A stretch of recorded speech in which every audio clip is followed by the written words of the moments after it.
Now, if Jesus comes from the heart of God, closest to his heart, and he's made God known, what does Jesus make known?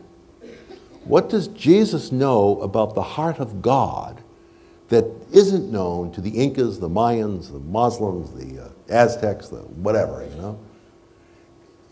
The heart of God is a heart of love. And God forgives, he does not chastise. Okay? That's why the good news is good news. It's news because nobody seems to know that. And it's good because that's what you need to know to liberate you from living in fear. The love of God casts out fear. And that's the fear we're talking about. Right? Now, you all know, I'm sure even down here in Australia, John, God so loved the world, he gave his only begotten Son. You all know that, right? John 3:16. And they use it all the time in America. You see, especially in the South, which is more south of America, southern part of America, which is very Baptist and fundamentalist.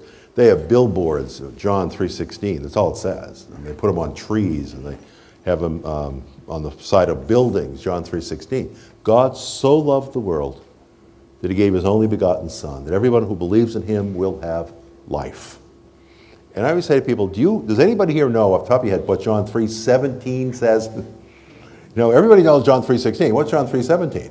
God did not send his Son to condemn the world. He sent his Son to save the world. It's kind of a different approach, isn't it? If when you hear messages and words coming from anywhere about God condemning and angering and destroying, God did not send his Son to condemn the world.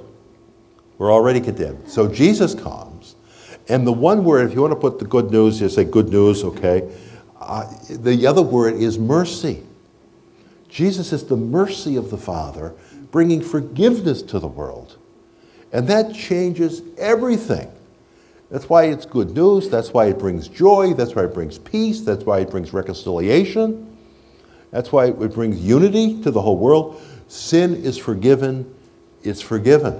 There is no condemnation for those who are in Christ Jesus. Romans 8:1. You just know that, please. Do not live under condemnation.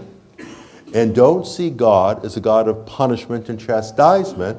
See, and we heard it this morning in prophecy, he came for love and for mercy. And that's what he wants to reveal. And that's how you know you're Christian, if you've taken hold of the message of love and mercy and are loving and merciful.